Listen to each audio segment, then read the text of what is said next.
గర్వపడతా ఉన్నా.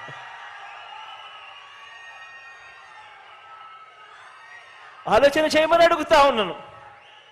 నేను చెప్పే ప్రతి మాట కూడా ఆలోచన చేయమని అడుగుతా ఉన్నా. ముందుకు ఇప్పటికీ మధ్య తేడాను గమనించమని అడుగుతా ఉన్నా. పేదలకు ఒక న్యాయం, పెద్దలకు మరో న్యాయంగా జరుగుతా ఉన్నా, డబ్బులున్న వారికి ఇంకొక న్యాయంగా జరుగుతా ఉన్నా పరిస్థితి వ్యవస్థను గమనించమని అడుగుతా ఉన్నా. ఇది పేదలకు అందే వైద్యం పరంగా అంతరాలను చెరిపేయటము అనంటే ఇది పేదలకు పెద్దలకు ఒకే రకమైన వైద్యం అందించడము అనంటే, పేదలకు డబ్బులున్న వారికి ఒకే రకమైన వైద్యం అందించడము అనంటే ఇది పేదింటి అక్క చెల్లెమ్మల సాధికారత కోసం, పేదింటి అక్క చెల్లెమ్మల సాధికారత కోసం ఆ అక్క చెల్లెమ్మలు సంతోషంగా ఉండాలి. ఆ అక్క చెల్లెమ్మలకు అప్పులు పాలయ్యే పరిస్థితి రాకూడదు. ఆ అక్క చెల్లెమ్మలు తమ పిల్లలను బాగా పెంచగలగాలి. ఇబ్బందులు ఆ అక్క చెల్లెమ్మలకు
గడచిన ఈ 57-58 నెలల్లో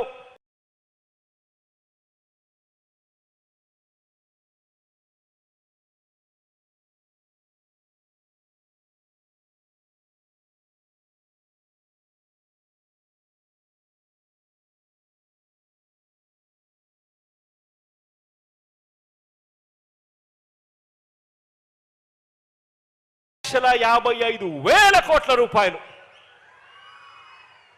₹10 కాదు, ₹20 కాదు, ₹1,00,000 కాదు, 10 లక్షలు కాదు, ఏకంగా ₹2,55,000 నేరుగా నా అక్క చెల్లెమ్మల కుటుంబాల ఖాతాల్లోకి ఇంటింటికి అందించిన